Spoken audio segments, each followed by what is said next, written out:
ഒരു വലിയ കാട്ടിനുള്ളിൽ ഒറ്റപ്പെട്ടൊരു വീട്. അവിടെ അന്ന എന്നൊരു ചെറിയ പെൺകുട്ടി അവളുടെ ഗാർഡിയനോടൊപ്പം താമസിക്കുന്നു.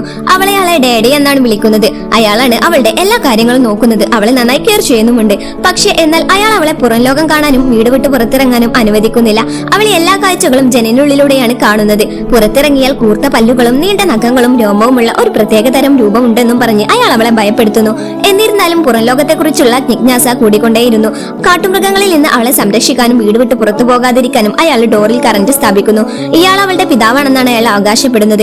അവൾക്ക് കഴിക്കാൻ പച്ചക്കറികൾ മാത്രം നൽകുകയും മാംസങ്ങൾ നിരോധിക്കുകയും ചെയ്യുന്നു. ഒരു ദിവസം അയാൾ മറ്റൊരാളോട് സംസാരിക്കുന്നത് അന കേൾക്കുകയുണ്ടായി. അതാരാണെന്നറിയാൻ അവൾ ഡോർ തുറക്കാൻ കൈവച്ചതും ശക്തമായി ഷോക്കേൽക്കുകയും ചെയ്തു. പിന്നീട് അവൾക്ക് ബോധം വന്നപ്പോൾ അയാൾ അവളോട് കാട്ടുമൃഗങ്ങളെ അകറ്റാൻ വേണ്ടിയാണ് ഈ കെണി വെച്ചതെന്ന് പറയുകയുണ്ടായി. ഇപ്പോൾ ഭൂമിയിൽ ജീവിച്ചിരിക്കുന്ന അവസാനത്തെ കുട്ടിയാണ് അവളെന്നും നിന്നെ സംരക്ഷിക്കാന്റെ കടമ എന്റേതാണെന്നും പറഞ്ഞ് അയാൾ അവളെ തെറ്റിദ്ധരിപ്പിച്ചു. അങ്ങനെ പിറ്റേ ദിവസം അവളുടെ ബർത്ത്ഡേന്റെ അന്ന് അയാൾ അവൾക്ക് ഒരു കേക്കും കൂടെ ഒരു എലിക്കുഞ്ഞിനെയും ഗിഫ്റ്റായി കൊടുക്കുന്നു. അങ്ങനെ അത് അന്നയുടെ ഏറ്റവും അടുത്ത സുഹൃത്തായി മാറുന്നു. അങ്ങനെ ഒരു ദിവസം അവൾ വന്ന് നോക്കുമ്പോൾ ഈ എലിക്കുഞ്ഞ് മരിച്ചിരിക്കുന്നു. അങ്ങനെ അയാളെ എലിയെ ഞാൻ ഏറ്റവും നല്ല സ്ഥലത്തേക്കാണ് കൊണ്ടുപോകുന്നത് എന്നും പറഞ്ഞ് അയാൾ അവൾക്ക് മരണത്തെക്കുറിച്ചുള്ള ആശയം വിശദീകരിക്കുന്നു. അങ്ങനെ അന്ന വലുതാകുന്നതിനനുസരിച്ച് കാട്ടുമൃഗങ്ങളുടെ പേടി സ്വപ്നങ്ങൾ കാണാൻ തുടങ്ങുന്നു. അങ്ങനെ അവൾ വലുതാകുന്നതിനനുസരിച്ച് അവളുടെ വളർച്ച മന്ദഗതിയിലാവുകയും ആരോഗ്യം മോശമാവുകയും ചെയ്യുന്ന ഒരു മരുന്ന് അവളുടെ ശരീരത്തിൽ അയാൾ കുത്തിവെക്കുന്നു. അവളുടെ രോഗത്തിനുള്ള ചികിത്സയാണെന്നും പറഞ്ഞ് അയാൾ ഇത് വർഷങ്ങളോളം തുടരുന്നു. അന്നക്കത് സഹിക്കാൻ കഴിയാതെ വേദനയും അസ്വസ്ഥതയും അനുഭവപ്പെടാൻ തുടങ്ങുന്നു. ശേഷം അവൾ അയാളുടെ എലിക്കുഞ്ഞു പോയ അതേ സ്ഥലത്തേക്ക് എന്നെയും പറഞ്ഞേക്കൂ, എനിക്ക് വേദന സഹിക്കാൻ കഴിയുന്നില്ല എന്ന് പറഞ്ഞു. ഇത് കേട്ട് അയാൾക്ക് കുറ്റബോധം തോന്നി. കാരണം അവൾ ജനിച്ചത് മുതൽ ഇയാൾ അവളെ ശല്യപ്പെടുത്തുന്നുണ്ട്. അതിനാൽ അയാൾ ഒരു തോക്ക് പുറത്തെടുത്ത് സ്വയം ആത്മഹത്യ ചെയ്തു. ഇത് കണ്ട് അവൾ ബോധം കെട്ട് വീഴുകയും ചെയ്തു. പിന്നീട് അവൾ കണ്ണു തുറന്നു നോക്കുമ്പോൾ അപരിചിതമായ മുഖങ്ങളാൽ ചുറ്റപ്പെട്ട ഒരു ഹോസ്പിറ്റലിൽ ആയിരുന്നു. ഇതവളെ പരിഭ്രാന്തിയിലാക്കി. തുടർന്ന് അവൾ ഉടൻ തന്നെ തന്റെ മുറിയിൽ നിന്ന് ഓടി രക്ഷപ്പെടുകയും മേൽക്കൂരയിൽ എത്തുകയും ചെയ്തു. അവിടെ വെച്ച് അവൾ ആദ്യമായി സൂര്യന്റെ ചൂട് അനുഭവപ്പെടുകയും ചെയ്തു. അങ്ങനെ ഒരു നഴ്സ് വന്ന് അവളെ തിരികെ ഹോസ്പിറ്റൽ റൂമിലേക്ക് കൊണ്ടുവരുന്നു. അവിടെ വെച്ച് പോലീസ് അവളോട് നടന്ന സംഭവങ്ങളെല്ലാം പറയുകയുണ്ടായി. വളർച്ചയെ മന്ദഗതിയിലാക്കുന്ന ലോലൈറ്റ് എന്ന ഡ്രഗ്സ് അവൾക്ക് അമിതമായി നൽകിയതായി ഡോക്ടർ പോലീസിനോട് വെളിപ്പെടുത്തുന്നു. അങ്ങനെ ഈ പോലീസ് അവളെ ഇവരുടെ വീട്ടിലേക്ക് കൊണ്ടുപോകാൻ തീരുമാനിക്കുന്നു. അവളുടെ ഐഡന്റിറ്റി നിർണ്ണയിക്കാൻ അവർ അവളുടെ DNA പരിശോധനയ്ക്കായി കാത്തിരിക്കുകയാണ്. അവളുടെ ഗാർഡിയൻ ശരിക്കും അവളുടെ പിതാവാണോ എന്ന് അവർക്ക് സംശയമുണ്ട്. പക്ഷെ അയാൾ മരിച്ചിട്ടില്ല. അയാൾ യഥാർത്ഥത്തിൽ ആശുപത്രിയുടെ മറ്റേ മുറിയിൽ ചികിത്സയിലാണ്. അങ്ങനെ അന്ന ഈ വീട്ടിലേക്ക് ഫുഡ് കഴിച്ചുകൊണ്ടിരിക്കുമ്പോൾ അങ്ങോട്ട് ഈ പോലീസിന്റെ ബ്രദർ കടന്നു വരുന്നു. അങ്ങനെ അന്ന റോയ്ക്കൊപ്പം സ്കൂളിൽ ചേരുന്നു. അവിടെ അവൾ ആദ്യമായി തന്റെ പ്രായത്തിലുള്ള പെൺകുട്ടികളെ കണ്ടുമുട്ടുന്നു. പ്രകൃതിയെക്കുറിച്ചും കാട്ടുമൃഗങ്ങളെക്കുറിച്ചും പഠിക്കാനായി അവൾ ലൈബ്രറിയിലേക്ക് പോകുന്നു. അങ്ങനെ ഒരു ദിവസം അവൾ സ്കൂൾ വിട്ടു മടങ്ങുമ്പോൾ ഒരു മാനിനെ കണ്ടു. അങ്ങനെ അവൾ അതിനെ പിന്തുടരവെ അന്ന ഒരു വേട്ടക്കാരന്റെ കെണിയിൽ വീയാൻ പോകുന്നതിന് മുമ്പ് ഭാഗ്യവശാൽ അവൾ രക്ഷപ്പെട്ടു. ചെന്നായയുടെ തോൽ ധരിച്ച ഒരു അപരിചിതനായ മനുഷ്യൻ അയാൾ അവളുടെ വഴി തടഞ്ഞു നിർത്തി. ശേഷം അവൾ ലൈബ്രറിയിൽ പോയി പുസ്തകങ്ങൾ മറിച്ചു നോക്കുന്നതിനിടയിൽ അവളുടെ നഖങ്ങളിൽ കറുത്ത പാടുകൾ അവൾ ശ്രദ്ധിക്കുകയുണ്ടായി. അന്ന് രാത്രി എലൻ അവളോട് DNA റിസൾട്ട് വന്നെന്നും അയാൾ നിന്റെ ബയോളജിക്കൽ ഫാദർ അല്ലെന്ന് പറയുകയും ചെയ്തു.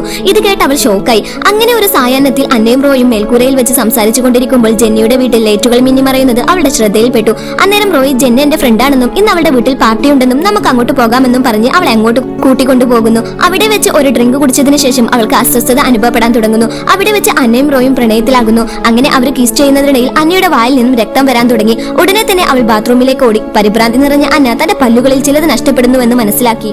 ഉടനെ അവൾ ബാത്റൂമിലേക്ക് ഓടി. കണ്ണാടിയിൽ നോക്കുമ്പോൾ അവളുടെ പല്ലുകൾ കൊയ്യുന്നത് അവൾ കണ്ടു. ശേഷം അന്ന ഒരു ജനാലയിലൂടെ രക്ഷപ്പെടുകയും കാട്ടിലേക്ക് ഓടുകയും ചെയ്തു. അങ്ങനെ കാട്ടിൽ വെച്ച് അവളുടെ മുന്നിലേക്ക് ഒരാൾ വന്നതും സ്വയം രക്ഷക്കായി കാട് കയറിയ അന്ന അയാളുമായി വഴക്കിടുകയും അയാളെ കടിക്കുകയും ചെയ്തു. പിന്നീട് അത് എലന്റെ ഭർത്താവ് ലോറൻസ് ആണെന്ന് മനസ്സിലാക്കിയ അവൾ അവനെ സഹായിക്കാൻ ശ്രമിച്ചെങ്കിലും പക്ഷെ നിർഭാഗ്യവശാൽ അതും തീവ്രമായ രക്തനഷ്ടം മൂലം പാവം അവൻ മരിച്ചുപോയി. ഇത് കണ്ട് വിഷമിച്ച് അന്ന അവിടെ നിന്ന് ഓടിപ്പോയി. അങ്ങനെ അവൾ സ്വന്തം വ്യക്തിത്വത്തെക്കുറിച്ചുള്ള ഉത്തരങ്ങൾ തേടി ആ പഴയ വീട്ടിലേക്ക് മടങ്ങുന്നു. ശേഷം അവളുടെ ആ പഴയ റൂമിൽ പോയിട്ട് കുളിച്ച് വൃത്തിയായി ഡ്രസ്സൊക്കെ മാറി ഉടൻ തന്നെ നഗരത്തിലെ വീട്ടിലേക്ക് പോകുന്നു. നഗരത്തിലെ വീട്ടിലെത്തിയപ്പോൾ എനൽ അവളോട് നീ എവിടെ ആയിരുന്നെന്ന് ചോദിച്ചു. പക്ഷെ അന്ന ഒന്നും തന്നെ വെളിപ്പെടുത്തിയില്ല. അവൾ മിണ്ടാതെ നിശബ്ദതയോടെ ഇരുന്നു. തുടർന്ന് ഒരു പോലീസ് ഓഫീസർ അങ്ങോട്ട് വരികയും ലോറൻസ് മിസ്സിംഗ് ആണെന്ന് പറയുകയും ചെയ്യുന്നു. ഇതിനെക്കുറിച്ച് എലൻ അവളോട് പലതും ചോദിച്ചെങ്കിലും അവളൊന്നും തന്നെ മിണ്ടിയതില്ല. അങ്ങനെ അന്ന് വൈകുന്നേരം എലൻ വീണ്ടും അവളോട് ഇതിനെപ്പറ്റി ചോദിക്കാൻ പോയപ്പോൾ അവൾ ഒരു കൂസലുമില്ലാതെ നഖത്തിൽ ക്യൂടെക്സും ഇട്ടിരിക്കുവായിരുന്നു. ഇത് കണ്ട് എലന് വളരെയധികം ദേഷ്യം വന്നു. ഇവരുടെ തർക്കം പരിഹരിക്കാൻ റോയ് റൂമിലോട്ട് വരികയും അവിടുന്ന് അമ്മയെ പറഞ്ഞയച്ച് അന്നയോട് സംസാരിക്കാൻ തുടങ്ങി. അപ്പോഴും അന്ന നിശബ്ദത പാലിക്കുന്നത് കണ്ട് റോയ് അവളുടെ വായ പരിശോധിക്കുന്നു. അവളുടെ പല്ലുകൾ നഷ്ടപ്പെട്ടുകൊണ്ടിരിക്കുകയാണെന്ന് മനസ്സിലാക്കി. ഇത് കണ്ട് അവനാകെ ഷോക്കായി പുറത്തേക്ക് പോയി. ഇവിടെ ഇവളെ ആകെ പരിഭ്രാന്തിയായി വീണ്ടും കാട്ടിലേക്ക് ഓടി. അവിടെയാണ് അവൾക്ക് സുരക്ഷിതത്വവും ശാന്തതയും അനുഭവപ്പെടുന്നത്. അവിടെ വെച്ച് അവൾ വീണ്ടും ആ ചെന്നായ മനുഷ്യനെ കണ്ടുമുട്ടുന്നു. അവൾക്ക് വിശക്കുന്നുണ്ട് മനസ്സിലാക്കി ആ ചെന്നായ അവൾക്ക് ഭക്ഷണം വാഗ്ദാനം ചെയ്യുന്നു.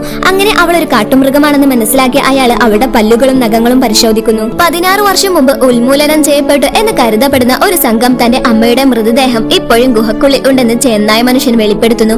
അമ്മയുടെ ഐഡന്റിറ്റിയെ കുറിച്ച് അറിയാനുള്ള കൗതുകത്തോടെ അന്ന ചെന്നായ മനുഷ്യനെ പിന്തുടർന്ന് അടുത്തുള്ള ഒരു ഗുഹക്കുള്ളിലേക്ക് പോകുന്നു. അവിടെ വെച്ച് ഒരു വെടിയേറ്റ ഒരു തലയോട്ടി കണ്ടെത്തി. അതിൽ അവൾ പിടിച്ചു നിന്നതും അവളുടെ ഗാർഡിയന്റെ ഒരു ദർശനം അവൾക്ക് ലഭിക്കുകയും ചെയ്തു. അവളുടെ പിതാവാണ് അമ്മയെ വെടിവെച്ചു കൊന്നതെന്ന് അവൾക്ക് മനസ്സിലായി. അവളൊരു കുഞ്ഞായതുകൊണ്ട് അവളെ ഉപദ്രവിക്കാതെ അവളെ തന്നോടൊപ്പം കൂട്ടിക്കൊണ്ടുവന്നു.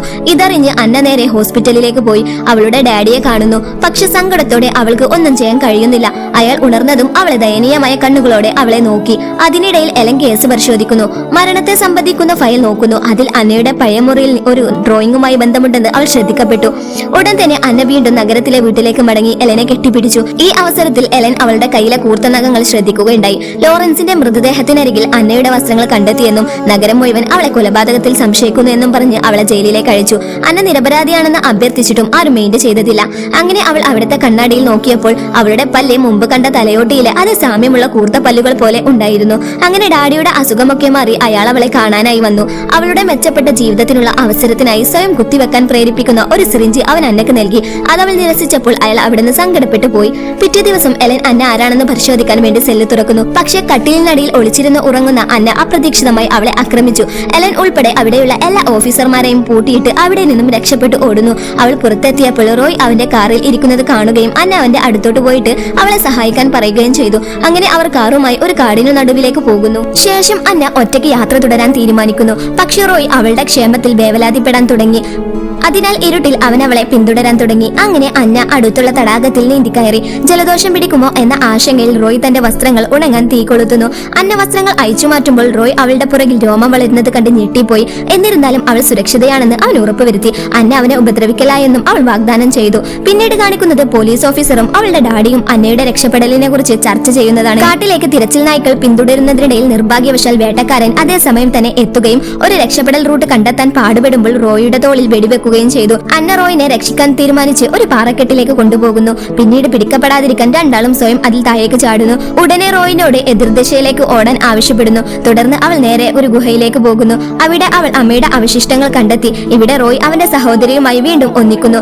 അന്ന ഇനി അവനോടൊപ്പം ഇല്ലെന്ന് അറിയിക്കുകയും ചെയ്യുന്നു. അന്ന കാട്ടിൽ അതിജീവിച്ചുകൊണ്ട് ആദ്യ ദിവസം തന്നെ അവളുടെ മുഖവും ശരീരവും അയക്കുകൊണ്ട് മൂടുന്നു. ഉടനെ അന്ന വേട്ടക്കാരിൽ ഒരാളെ ഇടിച്ചു വീഴ്ത്തി കൊല്ലുന്നു. വേട്ടക്കാരെല്ലാവരും ആ ശരീരത്തിന് ചുറ്റും കൂടി നിൽക്കുമ്പോൾ അന്ന അവിടെ നിന്ന് എസ്കേപ്പ് ആകുന്നു. ഇപ്പോൾ അവൾ ഒരു പൂർണ്ണ കാട്ടുമൃഗമായി രൂപാന്തരപ്പെട്ടു. അവൾക്ക് കണ്ണിന്റെ ഒരു ഇമവെട്ടലിൽ ആളുകളെ കൊല്ലാൻ കഴിയും. ഉടൻ തന്നെ എലൻ കാട്ടിനുള്ളിൽ എത്തി ചുറ്റുമുള്ള മൃതദേഹങ്ങൾ കണ്ട് ഭയന്നു. കാര്യങ്ങൾ കൂടുതൽ വഷളാവാതിരിക്കാൻ മറ്റേ ഓഫീസർ എലനെ തോക്കിനു മുനയിൽ നിർത്തി വിഷയത്തിൽ നിന്ന് വിട്ടു നിൽക്കാൻ ആവശ്യപ്പെട്ടു. എന്നാൽ അപ്പോൾ തന്നെ അന്ന അവിടെ എത്തി ആ ഓഫീസറെ കൊല്ലുന്നു. കൂടാതെ അവൾ എലനോട് താൻ ഗർഭിണിയാണെന്നും പറഞ്ഞ് വയർ കാണിക്കുകയും മറ്റൊരു ദിശയിലേക്ക് ഓടിപ്പോവുകയും ചെയ്തു.